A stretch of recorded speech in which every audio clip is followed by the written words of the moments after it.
Hey everyone, welcome back, and today let's solve LeetCode problem 20 titled Valid Parentheses. So we're given a string S containing just the characters open and closing parentheses, open and closing cubic or square or curvy brackets, if you will, and opening and closing square brackets. And we need to determine if the input string is valid. And we know if an input string is valid if open brackets are closed by the same type of brackets, and open brackets also are closed in the correct order, meaning the open brackets come before the closed brackets in their respective same types, right? And every closed bracket has a corresponding open bracket of the same type, meaning we can't close an opening parenthesis with a closing square bracket. We have to close it with this corresponding closing parenthesis. So in example 1, we have our input string S to be an opening parenthesis and a closing parenthesis. This is completely valid. Why? Because, well, the opening parenthesis is in the correct order coming before the closing one. They're both of the same type, and they are closed, again, in that same correct order. And so we have an output of true. Same thing applies for example 2. We have 3 pairs in this case, but they're all the same in the correct order. They're all closed with the same corresponding type of bracket or parentheses, and so this is still true. However, in example 3, we see that an opening bracket, or rather an opening parenthesis, is actually being closed by a closing bracket. So although they are in the correct order, where the opening comes right before the closing is not of the same type, right? We're trying to close an opening parenthesis with a closing square bracket, which isn't valid, and so we have an output of false. And finally, example 4, this is the main example that we have to be worried about. Although we see that we don't directly have a closing bracket right after this opening parenthesis, it's actually nested, which means within this kind of nested, or rather I should say external layer of opening and closing parentheses, within it we actually have another valid pair of an opening and closing square bracket, which is still valid, and so this is still have an output of true.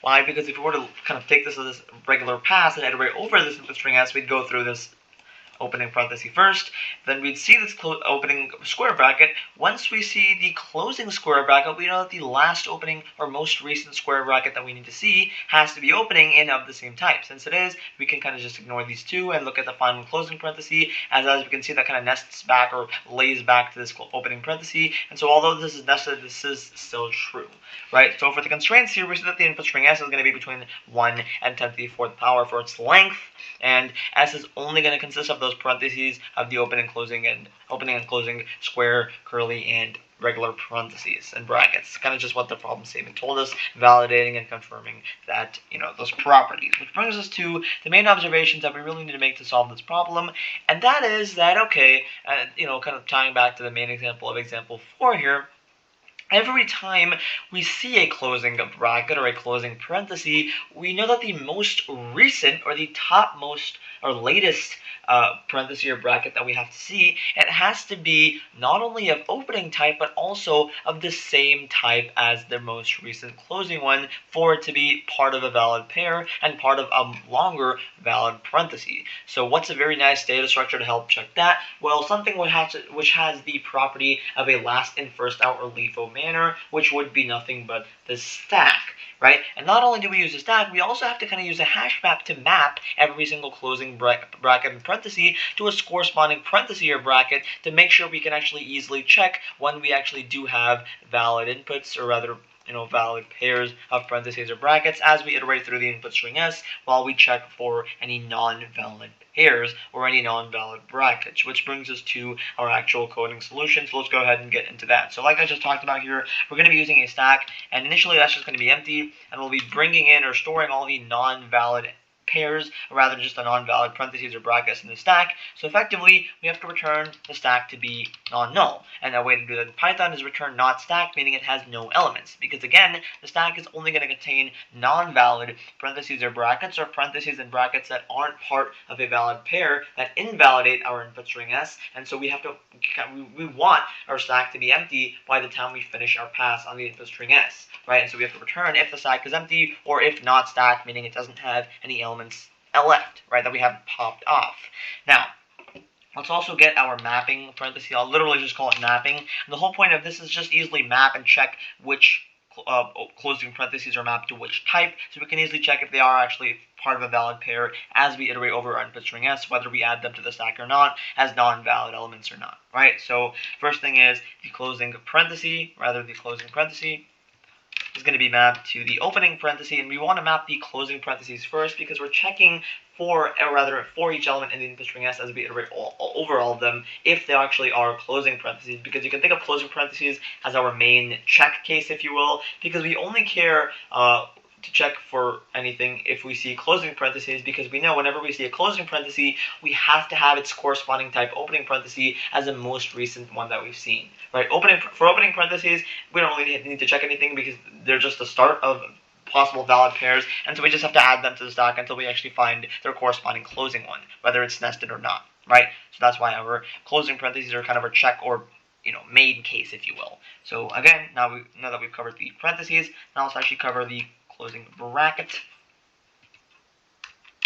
with the opening bracket, and finally the last kind of pair or type would be the square bracket. There should be closing mapped to the opening square bracket. Now, to actually begin our pass on the input string s, for every s or element, if you will, sorry about that, for every s in the input string s here, in fact, let me just say I, make it easier, because our input string s itself is called I. In every iteration, the first thing that we have to check is I actually a closing bracket? And what's a very easy way to check if our current element is a closing bracket or closing parenthesis?